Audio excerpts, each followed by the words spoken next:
Donc chaque coup de sécateur ne sera pas porté au hasard, il va être réfléchi avant d'être donné. Je suis Joséphine Remu du Champagne Remu Gaspard.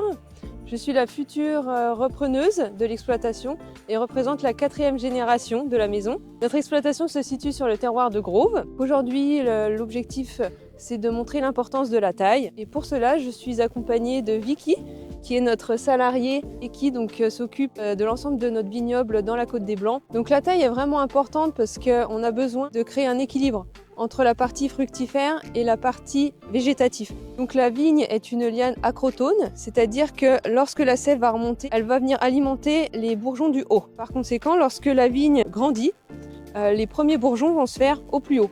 Et donc si on ne vient pas la maîtriser, elle va commencer à faire des raisins, mais des tout petits raisins. Et là, en termes de qualité, on va y perdre. Et on n'arrivera peut-être pas forcément à une maturité optimale. La taille, on la fera essentiellement l'hiver. On commencera vers mi-novembre, quand les feuilles seront complètement tombées au sol. Pour la simple raison que la vigne rentre en repos végétatif.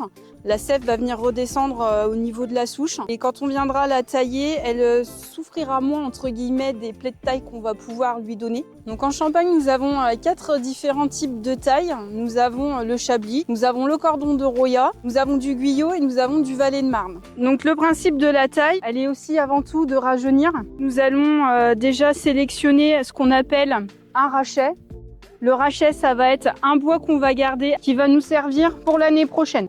Donc sur ce rachet qui date de l'année dernière, je vais garder un beau brin pour faire mon lancement. On viendra attacher là par la suite. Ça, c'est mon lancement de l'année dernière. Je vais venir le nettoyer de tout ce dont je ne vais pas avoir besoin cette année. Et venir y faire un prolongement. Et on viendra lui laisser entre 5 et 6 yeux ou bourgeons. Donc on a 1, 2, 3, 4, 5.